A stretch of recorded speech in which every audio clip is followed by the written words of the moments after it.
giving them a heck of a lot of value when they spend $75 with you or $10 with you, or even when you give them something for free.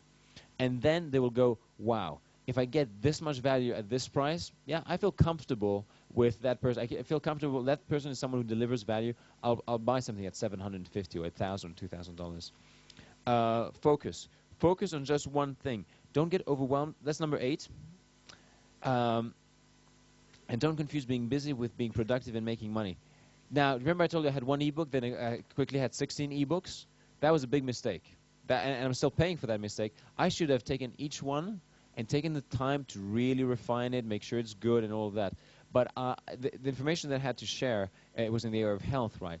And I was so determined, and so I still am, so passionate about getting this information out there.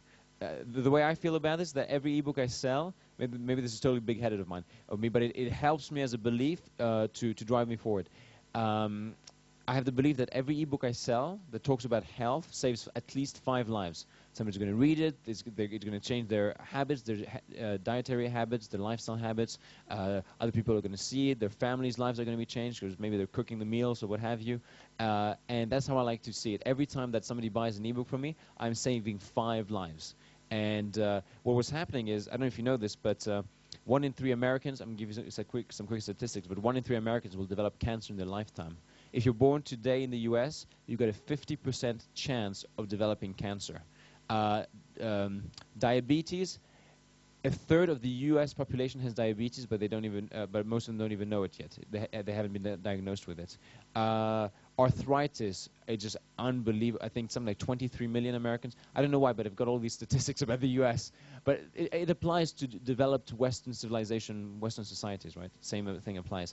Alzheimer's in the last 10 years shot up by 9,000%. What else? Chronic fatigue, fibromyalgia, lupus, all of those things are health problems that people are having, and it is, you don't hear about this in the newspapers. You don't hear about this in the news. For starters, the cause of it is all this junk that we put into our bodies, all this processed foods. And who's paying for advertising on television? Junk food companies, processed food manufacturers in large part. Then what is the problem when you've got a health challenge? You've got all these symptoms that come from a health challenge and breakdown in your body, all these symptoms. Well, we'll take your symptoms away by giving you drugs. Who's advertising so much on television as well? Drug companies, fantastic. So the media, if the media were to ever expose this kind of thing, they just would lose billions from advertising, so they didn't do it. Nobody knows about it, and it's only through word of mouth and the internet that this message is going out. So I was very, very driven to get this out there. I forgot to tell you how I first got into the whole online marketing thing, or why I felt that it would be a good thing in the first place, apart from the fact of the leverage and all that. I attended a Tony Robbins seminar, Unleash the Power Within. And it was amazing, changed loads of things for me, but the 4th day was more powerful than anything else, because for the first time, I mean, I knew, you should eat. I wasn't doing this, but I knew you should eat well, you should drink water, you should eat your greens. I knew that because I heard bits and pieces of that left, right, and center. But it was the first time that somebody had explained to me from A to Z the whole picture and given me in the right syntax, the right way, why I should be eating and living in a certain way. And that changed my life.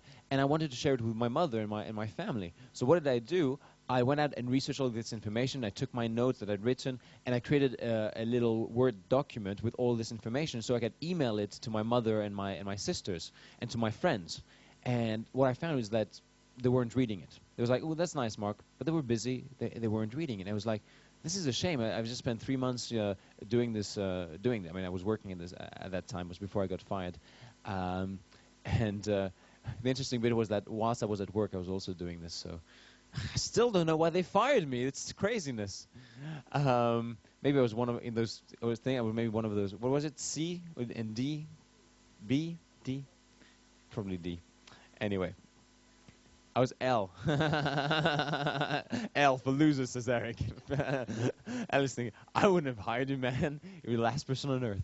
Anyway, I would have done sales for you, Eric. I would have done telesales. I would have stuck around long. Anyway, here's what I found. People who weren't having a health